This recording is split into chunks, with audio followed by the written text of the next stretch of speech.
Saludos a todos. En este video vamos a hacer un repaso y resumen de los contenidos de nuestra tercera sesión. Vamos a empezar con la escala tonal. Aquí tengo un ejemplo dibujado a mano. La escala tonal es la representación del espectro de la luz desligado del color. Solamente vamos a representar los extremos de luz, sombra y todos los estados intermedios que podamos generar utilizando matices de grises a través de las herramientas que vayamos a emplear durante el curso. Como lo mencionamos en la sesión presencial, ¿cuántos matices de grises existen? Son potencialmente infinitos, pero en últimas tenemos que poder agruparlos y distinguirlos de una manera útil. Por eso, más allá de contabilizarlos, vamos a distribuirlos utilizando las llamadas claves tonales. Las claves tonales, que vamos a identificar como clave alta, clave media y clave baja, van a ser agrupamientos aproximadamente cada uno de 1/3 de la escala tonal, de 0 a 33% de gris, de 34 a 66%, de 67 a 100% de gris o negro. Esas llamadas claves tonales nos van a ayudar a identificar el nivel de contraste que tiene una imagen. Vamos a tener en cuenta que además de solo identificar la clave alta, la clave media y la clave baja, tenemos que ser capaces también de distinguir cuando una imagen hace uso de las 3 claves. Esa imagen se va a llamar una imagen de rango completo. Vamos a anotar algunos términos aquí. Entonces tenemos claves tonales. Cuando hablamos de rango completo, estamos hablando de una imagen donde podemos distinguir las 3 claves tonales. Aquí es importante aclarar que una imagen de rango completo no lo es porque tenga cientos de matices de gris, sino porque es una imagen donde distinguimos la presencia de clave alta, clave media y clave baja. Podría ser una imagen que tenga solamente 3 tonos de gris, pero están tan diferenciados que en dichos tonos, por escasos que sean, distinguimos las 3 claves tonales. También vamos a hablar de imágenes de alto contraste. Y cuando hablamos de alto contraste, podemos estar hablando de dos cosas. Primero, podemos estar hablando de imágenes que literalmente son imágenes en blanco y negro. O también podríamos estar hablando de imágenes donde distinguimos la presencia de la clave alta, donde distinguimos también matices de clave baja, pero donde los matices de clave media o no existen o son suprimidos hasta que son la absoluta minoría. Entonces, para que tengamos en cuenta que cuando hablemos de alto contraste, no necesariamente estamos hablando solamente de blanco y negro. Ahora bien, una vez distinguimos estos agrupamientos útiles que llamamos claves tonales, tenemos que comenzar a practicar su aplicación en bocetos pues ya prácticos, útiles. Entonces, para empezar, vamos a comenzar con algunos ejercicios básicos de gradaciones. También pues podríamos detenernos a hacer texturas planas, pero pues algo de eso ya se ha hecho en repasos anteriores y no quiero que este video quede tan largo. Entonces aquí tengo 4 rectángulos dibujados a mano alzada y en cada uno voy a ejecutar con diferentes materiales un ejercicio de texturas y gradaciones lineales. Entonces, algo que es importante tener en cuenta es saber cuál es la partícula de la textura que vamos a emplear. Entonces voy a crear aquí esas partículas para yo tener esa certeza preliminar antes de hacer cada uno de los ejercicios. Entonces aquí voy a hacer una con brush pen. Aquí voy a hacer una creo que podríamos hacer una con bolígrafo. Vamos a hacer una trama cruzada. Y podríamos hacer también una con un marcador. Entonces aquí tengo un Sharpie. Y usando el Sharpie vamos a trabajar de pronto esa. Listo. Entonces ahí tengo las partículas de mis texturas y ahora comienzo a hacer esas exploraciones. Cuando yo voy a crear mis texturas, tengo que tener en cuenta, para gradaciones, discúlpenme, tengo que tener en cuenta que la gradación nace desde las primeras partículas. ¿Cuáles son los mayores errores que cometemos nosotros cuando recién empezamos a dibujar utilizando estos recursos? Yo diría que son dos. Primero, sobrecargamos excesivamente la clave baja y oscurecemos accidentalmente la clave alta. Ninguna de las dos debería pasar. Entonces, tengamos en cuenta que cuando estemos creando nuestras gradaciones, las gradaciones en sí mismas se componen de muchas pequeñas gradaciones. Cada partícula prácticamente es una gradación.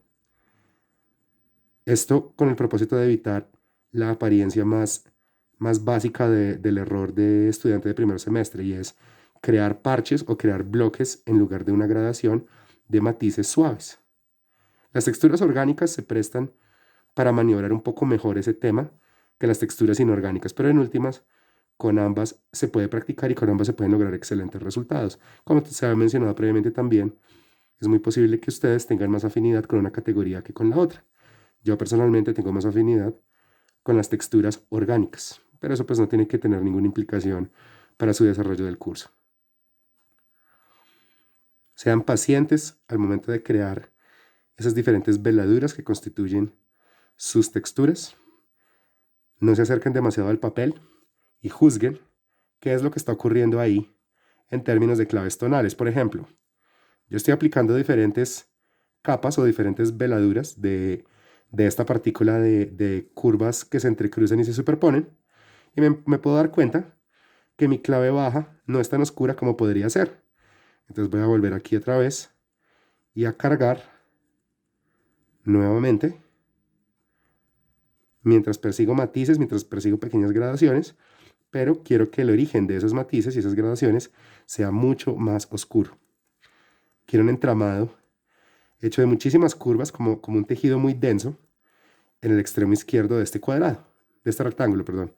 Pero a medida que me voy moviendo, tengo que ir soltando esas partículas. Entonces, cuando nosotros vamos haciendo esas texturas, algo que, otra recomendación que quiero que tengan en cuenta, más bien, es que las partículas que nosotros definamos para nuestra textura no se pueden aplicar de manera idéntica durante toda la gradación. Es muy probable que necesitemos que en el punto de origen la gradación se haga más pequeña, la partícula se haga más numerosa, el espacio entre cada trazo se haga mucho más pequeño. Y a medida que vamos recorriendo el espacio, la partícula se irá haciendo más grande, el espacio entre los trazos se irá haciendo también mayor, o podría ser que el espacio aumenta, pero los trazos se van haciendo más pequeños. La metáfora que me gusta utilizar es la de desmaterialización o dilución. Imagínense que esto es un entramado que se está rompiendo y que a medida que va recorriendo el espacio, esas fibras van perdiendo su integridad. Ya no vamos a poder dibujar 4 o 5 curvas del mismo tamaño. Eso puede ayudarnos sobre todo a no caer en el error de sobrecargar la clave alta, porque la partícula va a quedar tan pequeña o tan separada que al momento de dibujarla no vamos a exceder la tonalidad que tenemos que aplicar en la zona más clara de la gradación. Ustedes se pueden dar cuenta en este momento, ya no estoy dibujando 5 curvas, ya no estoy dibujando curvas completas, ¿listo? Esas partículas se están haciendo cada vez más separadas, más escasas, más pequeñas, ¿listo? Así que este es un ejercicio perfecto, es un ejercicio donde se alcanzan a notar matices en una gradación, ¿listo? Tienen que probar diferentes materiales y tengan en cuenta, por favor, que dentro de su arsenal de materiales ya es válido también que incluyan lápices. No todo lo debemos trabajar en tinta. Lo único importante es que no abandonemos los ejercicios de tinta, sino que ahora podemos empezar a complementarlos también con el trabajo a lápiz. Evidentemente, cuando tengo una herramienta más gruesa, sobrecargar la clave baja va a ser mucho más fácil. Controlar la clave alta va a ser mucho más difícil. Ustedes se pueden dar cuenta que a comparación de mi bolígrafo de gel del primer ejercicio, mi brush pen, Pentel, carga muy rápido el espacio del papel. Entonces, eso es muy bueno, me permite controlar los matices más oscuros muy rápido, pero tengo que tener mucha delicadeza cuando me esté acercando, ni siquiera la clave alta, desde la clave media ya tengo que tener cuidado. Ustedes pueden ver nuevamente cómo estoy variando tamaños, distancias y cantidades para seguir generando esa representación de matices. Por favor, ténganle mucha paciencia a estos ejercicios. Es común, al menos en algunos de los estudiantes, que no sea posible que saquen una gradación completa al principio. Pero hay que seguir insistiendo porque aquí seguimos hablando única y exclusivamente de ejercicios mecánicos. No creo, o sea, obviamente hay gente que puede controlar muy bien matices para hacer unos dibujos espectaculares, pero si estamos hablando de un ejercicio mecánico, es un ejercicio que depende de una presión, de una paciencia para aplicar una presión. No creo que sea una cuestión de un talento nato. Y sobre todo la idea es que nadie le vaya a empezar a crear resistencia a este tipo de ejercicios, porque los primeros de pronto no les salgan tan bien. Sean pacientes, no se acerquen tanto al papel, traten de autoevaluarse y juzguen si de verdad están logrando los matices que tienen que lograr o si por el contrario están oscureciendo excesivamente sus ejercicios. ¿Listo? Entonces, bueno, aquí tengo una segunda gradación. Vamos con una tercera, la de Sharpie. Entonces, la gradación de Sharpie se va a cargar todavía más rápido al tener una punta roma. Es decir, no solamente es un Sharpie, sino es un Sharpie que ya está desgastado. Esta textura se compone de una línea más larga y 3 líneas más pequeñas. Voy a procurar cargar muy bien mi clave baja, con el propósito de no tener que regresarme mucho o no tener que regresarme del todo a medida que recorre el espacio.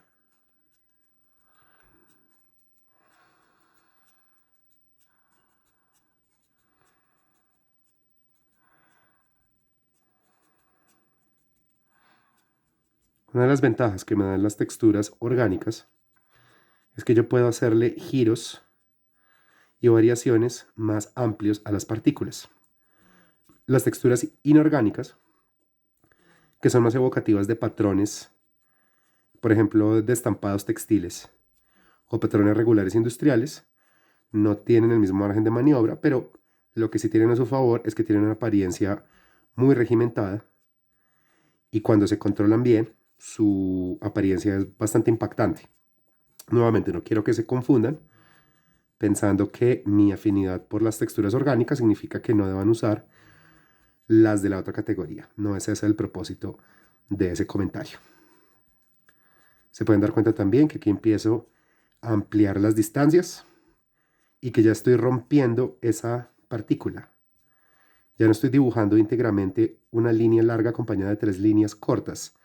Estoy dibujando esos 3 gestos, pero estoy aumentando la separación entre los mismos.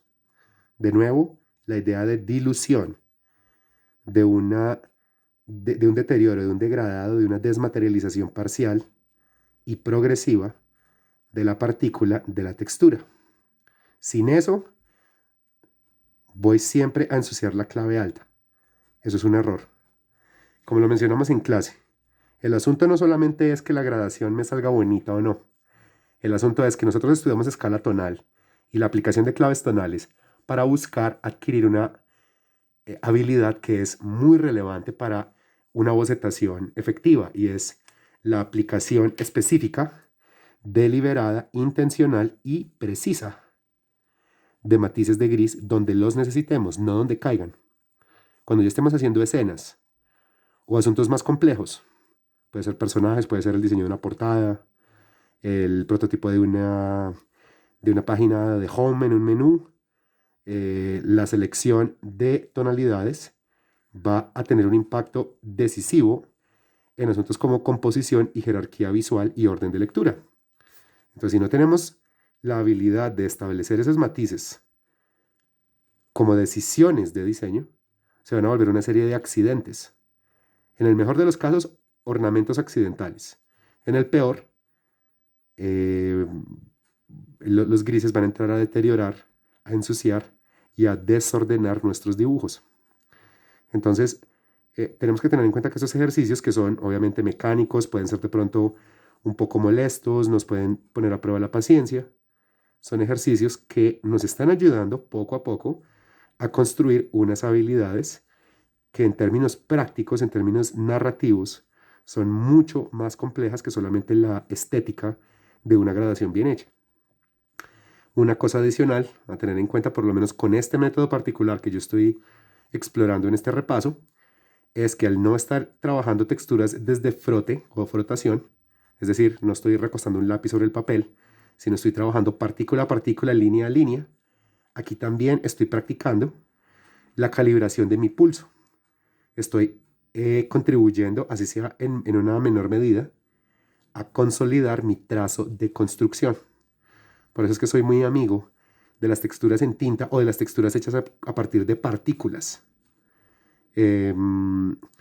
Porque estoy ejecutando literalmente cientos y miles de pequeños trazos donde tengo que ordenarlos, tanto en distancia como en longitud, como en contraste.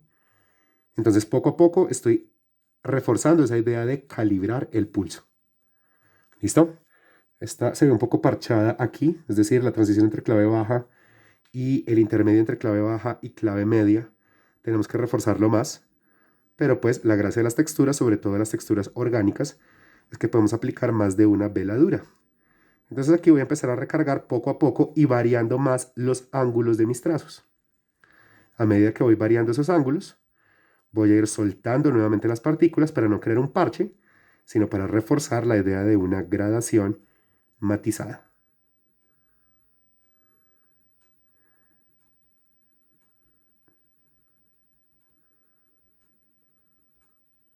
Y se pueden dar cuenta nuevamente que la cantidad de trazos no es aleatoria. Yo no estoy haciendo un tachado indiscriminado sobre el papel.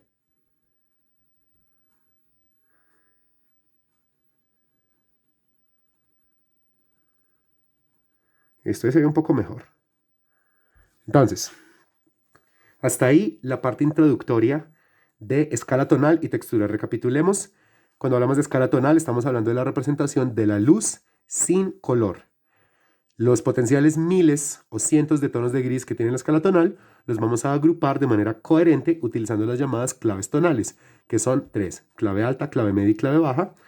Cuando la imagen tenga las tres claves tonales de manera distinguible, hablamos de una imagen de rango completo, y cuando suprimamos o limitemos muchísimo la clave media, hablamos de alto contraste.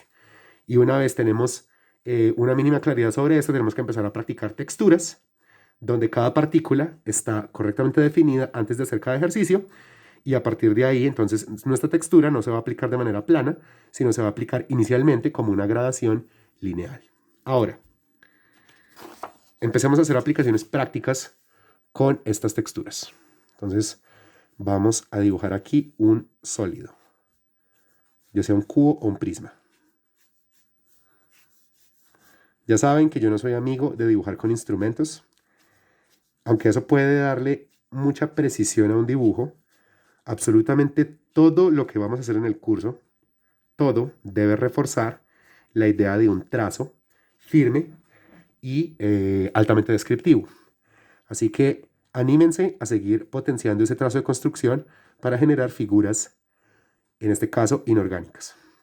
Una vez he creado este cubo, defino el comportamiento de su sombra proyectada. Recuerden, por favor, muy importante, la sombra proyectada emerge de la base del objeto, no emerge de una de las caras. ¿Listo? Si ustedes observan, ya sea un objeto casero o ya sea una fotografía, podrán entender mejor ese asunto. Si desde la imaginación la sombra proyectada no les está saliendo bien, por favor hagan uso de referencias. Pero no las inventen por inventarlas, porque la sombra proyectada es uno de los primeros, una de las primeras evidencias de coherencia o incoherencia en un dibujo que represente sólidos e iluminación. Entonces, una vez tengo mi asunto a trabajar, vamos a comenzar. En este caso, pues voy a animarme a hacer un ejercicio con Brush Pen. Pero antes, pues, recapitulemos algunas recomendaciones para que el ejercicio salga bien. ¿Cuál es la meta con este ejercicio? Que se note la representación de las claves tonales. En el caso de este cubo, con esta fuente de luz que es descendiente, la cara superior va a ser la cara de clave alta, la cara derecha va a ser la cara de clave media, discúlpenme, y la cara izquierda, que es la que está opuesta a la luz, va a ser la cara de clave baja. Eso no significa que la cara superior va a ser blanca y que la cara izquierda va a ser negra.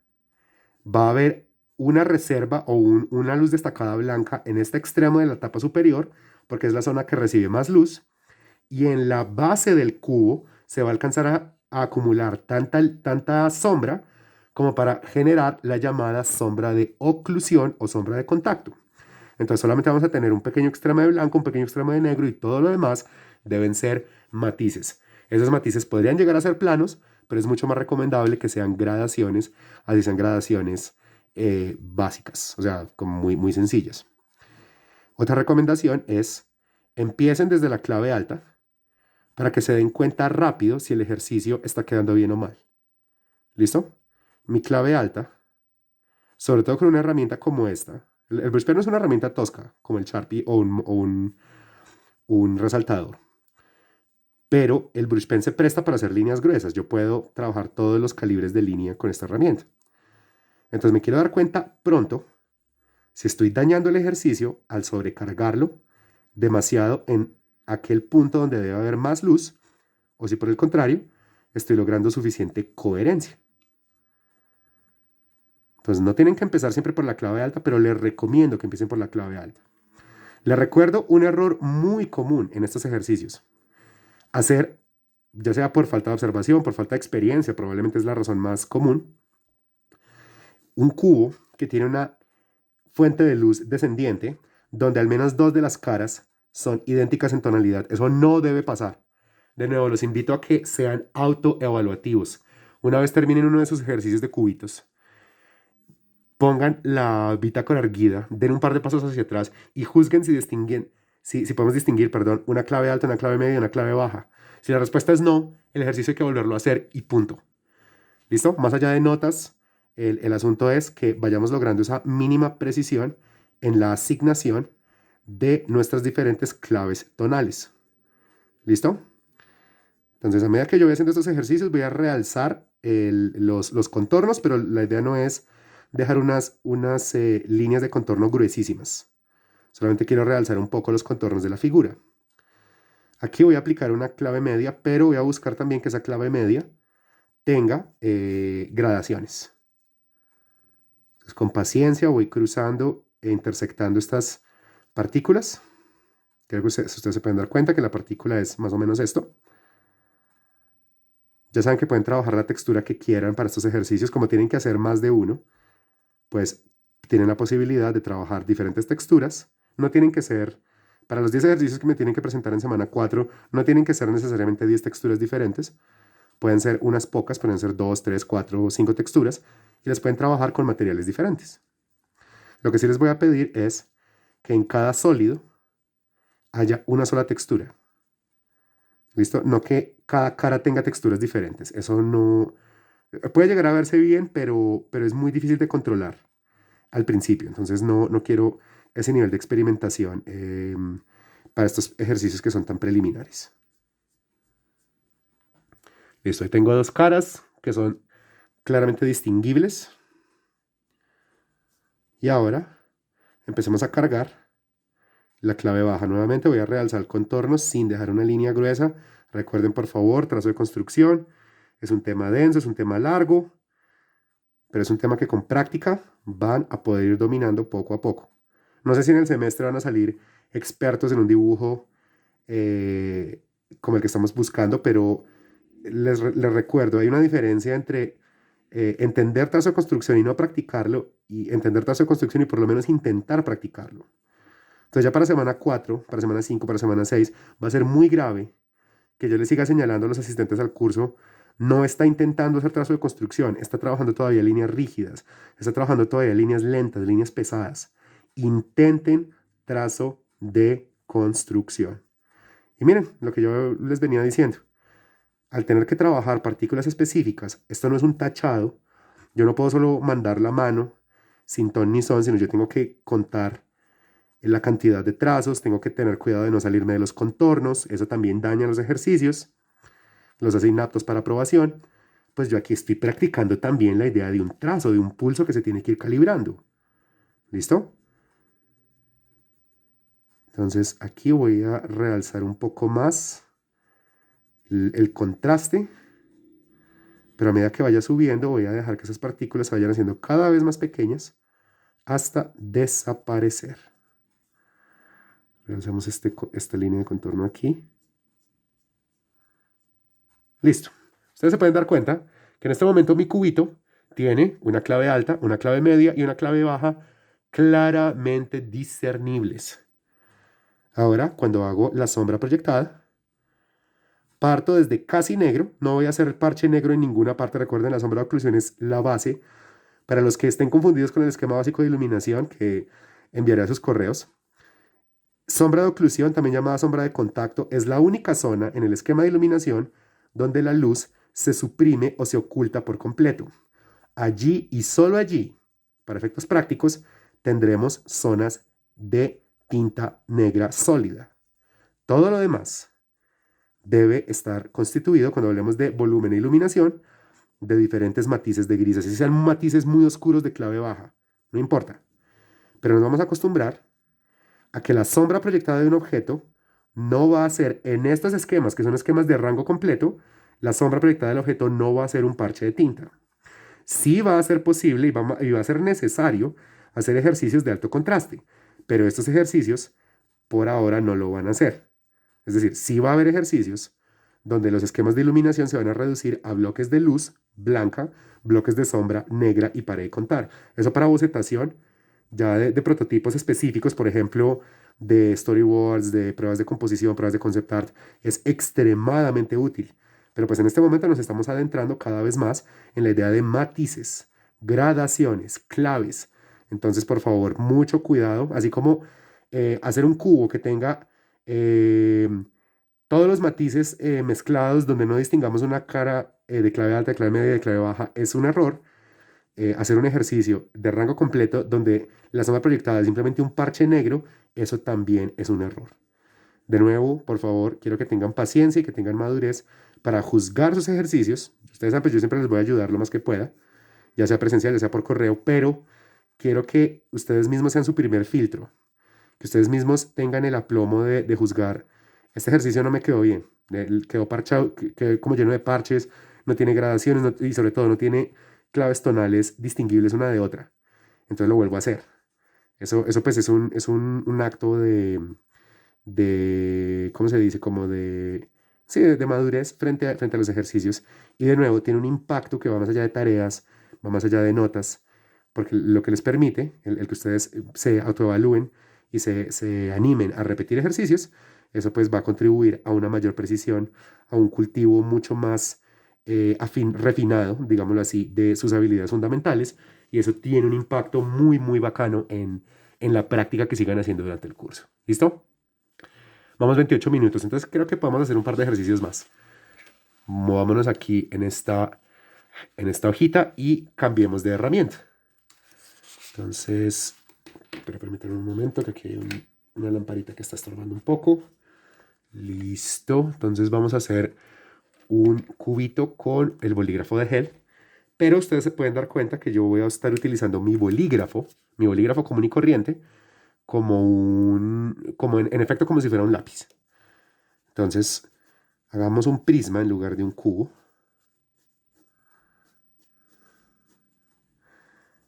Pues recuerden que la proyección la vamos a hacer duplicando figuras y luego conectando mediante líneas, ya sean curvas o ya sean rectas. Una vez establecemos este objeto, establecemos la fuente de luz. A partir de la base proyectamos la sombra. Primero que todo establecemos la sombra proyectada como una silueta y luego sí podemos empezar a trabajar. Centramos esto un poquito más para que se vea mejor en el video. Listo. Muy bien, entonces tengo el bolígrafo de gel y voy a empezar. En este caso quiero empezar por la clave baja. Ya saben, no tienen que empezar siempre por la clave alta. Es recomendable, por lo menos al principio, para que ustedes se den cuenta rápido si el ejercicio está quedando bien o mal. Pero pues nada, ustedes son libres de explorar un orden diferente. Pueden empezar también por la sombra proyectada incluso. Lo importante es que al finalizar cada ejercicio podamos distinguir inmediatamente y sin confusión la presencia de tres claves tonales diferentes: alta, media y baja. Se pueden dar cuenta también que estoy haciendo una versión, la verdad, es como una versión orgánica de un trazo que se presta mucho para patrones inorgánicos. O sea, estoy haciendo más o menos esta textura. Pero pues como yo soy alguien más bien impaciente, le estoy dando una apariencia más orgánica que inorgánica. Pero pues es importante explorar más de una textura.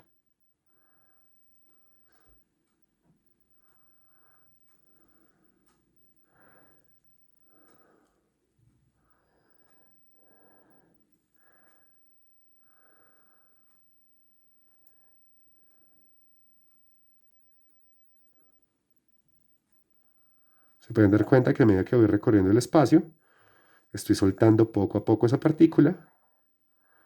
Y mucho cuidado, por favor. La textura debe realzar contornos, no pelear contra ellos. ¿Eso en la práctica qué significa? Que cuando yo vaya a rellenar una silueta de textura, tengo que dejar que la textura haga contacto con los límites de esa silueta. La textura que flota desordenadamente al interior de una silueta es una de las expresiones más chambonas, más amateurs, más poco profesionales en dibujo, desde bocetación hasta ilustración terminada. Entonces, por eso le repito una y otra vez, el trazo de construcción es el pilar de todo nuestro método y todo nuestro curso. Y parte del propósito de explorar ese trazo de construcción, que nos permite soltar la mano, ir ganando precisión, trazar con suavidad, es la asignación, como propósito me refiero, la asignación específica de los diferentes recursos de un dibujo. En este caso, la textura tiene que ir consignada a un contorno. Fíjense que yo no estoy realzando el límite de esta cara de sombra, pero la textura está bien encerrada dentro de dicha cara.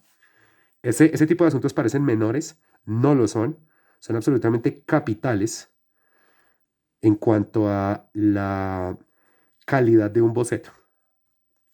Desde mi clave media, tengo que tener la paciencia y la precisión y la observación, la capacidad de observación, para no dejar los tonos de gris idénticos. Entonces ustedes se pueden dar cuenta en esta versión más bien informal, más bien rápida, más bien impaciente, porque pues yo soy un man impaciente, de esta trama, pero ya se pueden dar cuenta que estoy ejecutándola con la suficiente observación y precisión para que las partículas se abran mucho más. ¿Listo? Y sobre todo considerando que el bolígrafo de gel tiene un registro tan contrastado. Esto en la práctica es un rapidógrafo 0,5. Entonces, pues si no tengo cuidado con que una herramienta tan contrastada, o sea, si no cuido que las líneas desde el principio, en una cara de sombra y una cara de clave media, tengan una distancia mayor, pues arruino el ejercicio.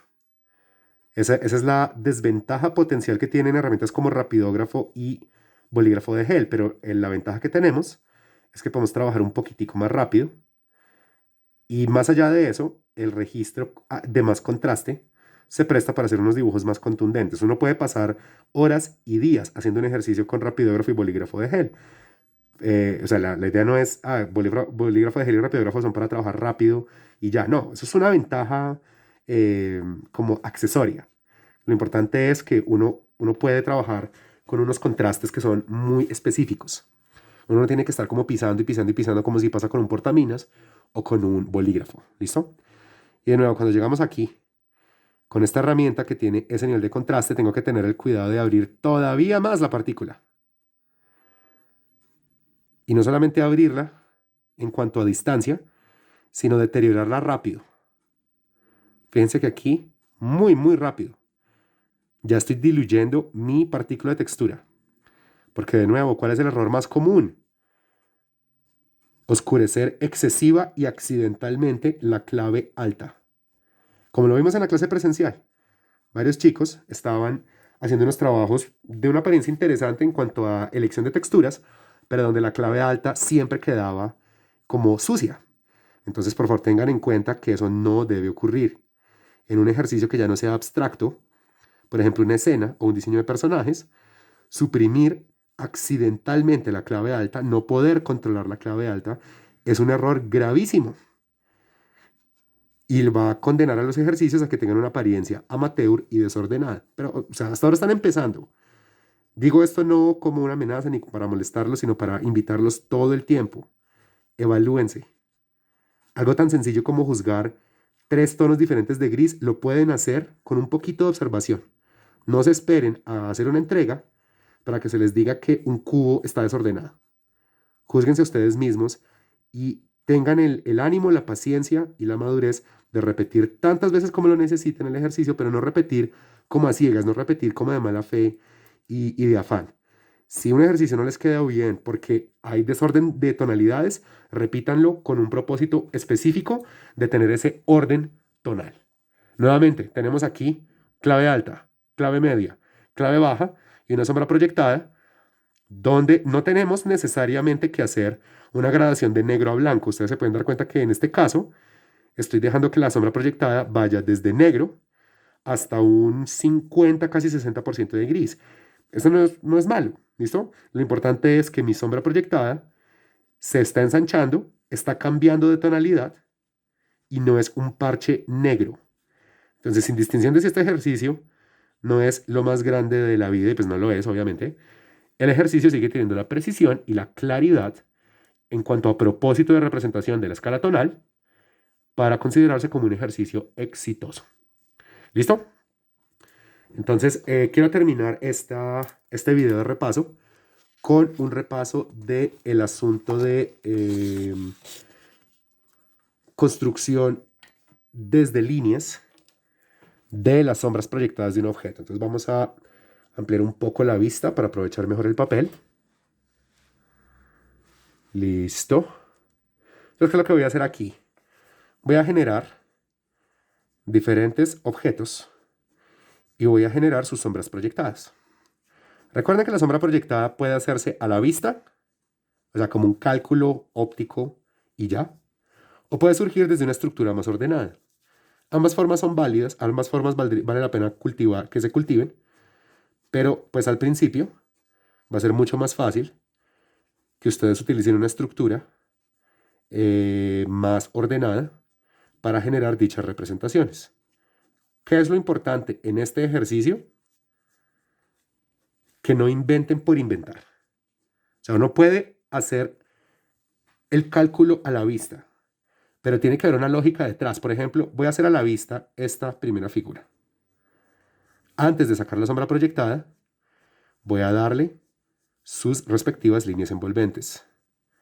Recuerden, por favor, las líneas envolventes son una de las evidencias más básicas que tenemos nosotros del trazo de construcción.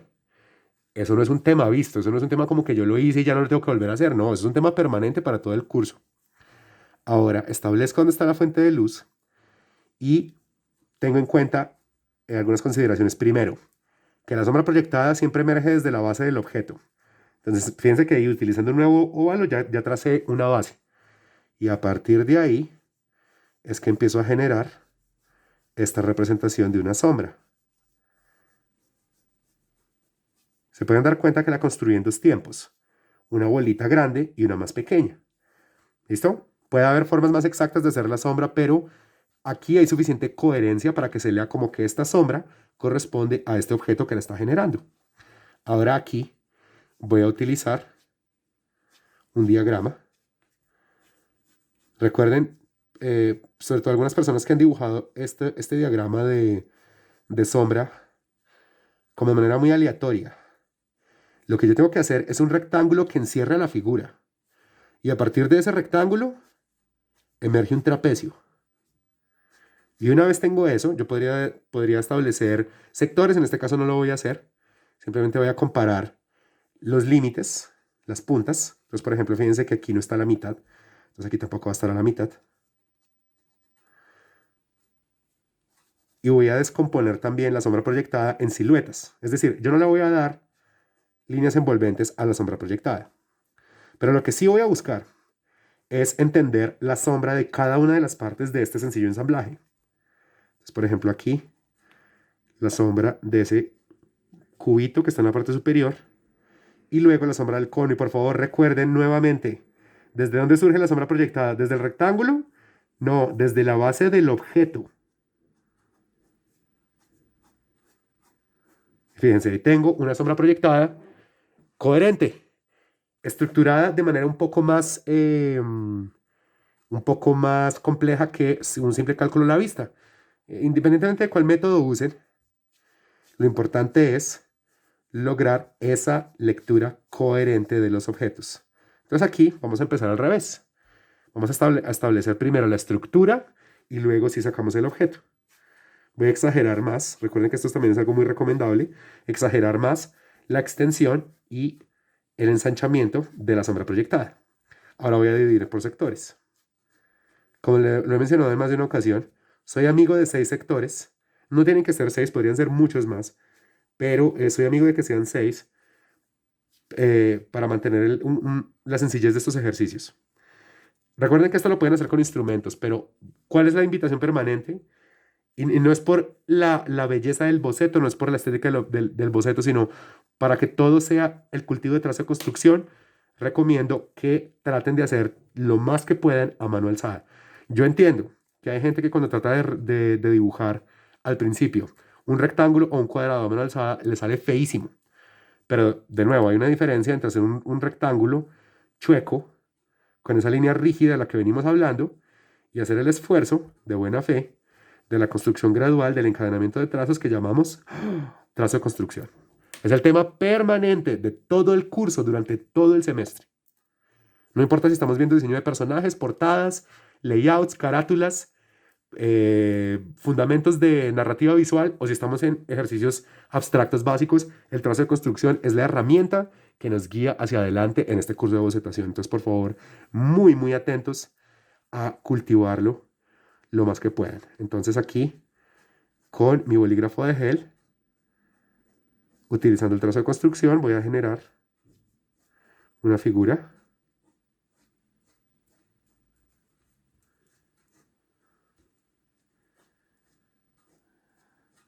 Una vez tengo la figura, le voy a asignar líneas envolventes. En este caso empiezo con 2 longitudinales para convertir esta primera figura en una especie de disco. Asigno algunas transversales. Las transversales, al cambiar de figura, se convierten en este caso en longitudinales porque pasamos de una figura horizontal a una figura vertical. Y utilizando 2 óvalos dejo algunas transversales. Y ahí ya tengo mi figura lista para generar una sombra proyectada. Entonces, de nuevo, voy a comparar sectores en el rectángulo con los sectores del trapecio. Este disco, como la parte superior de este árbol, está ocupando la gran mayoría del sector superior derecho y alcanza a tocar partes de otros 3 sectores. Entonces, a partir de ahí, cotejando las siluetas y dónde están tocando,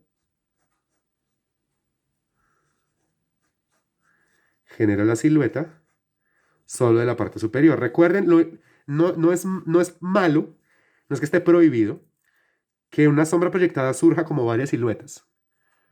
En últimas, pues vamos a configurar una sola silueta y hasta la podríamos rellenar de tinta. Lo importante es no pongan líneas envolventes aquí, porque no tienen consecuencia. Pero fíjense que puede ser mucho más fácil segmentar esa sombra proyectada. Entonces ahora cuando vamos a en el remate de esta curvita aquí, está quedando, no toca, pero queda hacia el sector superior derecho de este cuadrado en la mitad. O sea, este espacio corresponde a esta zona. La curva se proyecta hacia afuera y luego se proyecta hacia adentro. Listo. Y esta se proyecta hacia adentro y luego se proyecta hacia afuera y llega más o menos a la mitad de la parte superior del cuadrado que está al lado. Y nuevamente, la sombra proyectada emerge desde la base del objeto, no emerge desde el cuadrado. No vayan a caer, por favor, en esos exabruptos donde tenemos, por ejemplo, un prisma o un cubo. Establecemos una fuente de luz y sacamos una sombra que nos dice, ¿esto de dónde sale? Y son errores que se ven súper amateur, son errores que nos dicen que no hay suficiente observación, no hay suficiente experiencia, pero la idea no es que ustedes pues se tengan que inventar todo. Uno puede ver objetos caseros y desde ahí juzgar cómo emerge la sombra proyectada. Fíjense que incluso en mi bolígrafo ustedes pueden alcanzar a percibir el origen de la sombra proyectada como una silueta que emerge desde la base del objeto. ¿Listo? Entonces vayan refinando esa capacidad de observación, porfa. Y recuerden que este tema de la construcción de figuras, inicialmente abstractas, eventualmente se van a volver figuras concretas.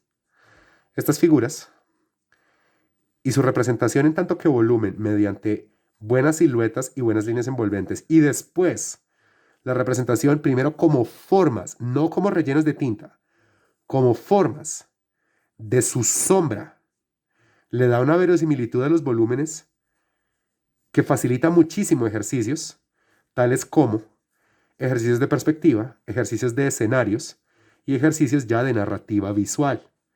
Así que esto es un tema permanente. Es un tema que en importancia es a duras penas menos relevante que el trazo de construcción. O sea, si hablamos de top temas para el curso, primero estaría trazo de construcción, segundo, la comprensión de iluminación, y esto hace parte de eso, y yo diría que al mismo nivel, en ese segundo puesto, composición y bases de narración visual. ¿Listo? Entonces, estén bien atentos a eso, por favor. Y sobre todo, pues si el dibujo hace parte, al menos parcialmente, que pena la redundancia, de sus intereses profesionales y personales, los invito también a que trasciendan el carácter académico del curso. Esto no aplica para todo el mundo. De pronto alguien dice, mi interés profesional no va a tocar el dibujo, profe, qué pena. Yo no me puedo exigir tanto, no me interesa ser un maestro dibujante. Ok, eso lo acepto y lo respeto porque nuestros cursos son heterogéneos.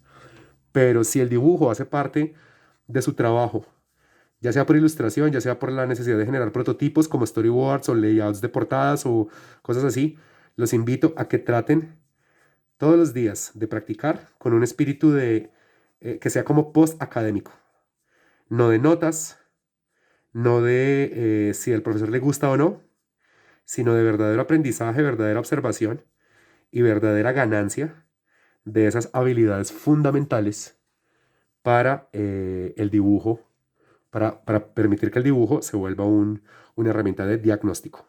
¿Listo? Entonces, bueno, con eso vamos a terminar ya este repaso. Voy a estar atento a lo que envíen al correo. Y nada, pues espero que esto sea útil y que puedan seguir practicando todos los días. Nos vemos en clase.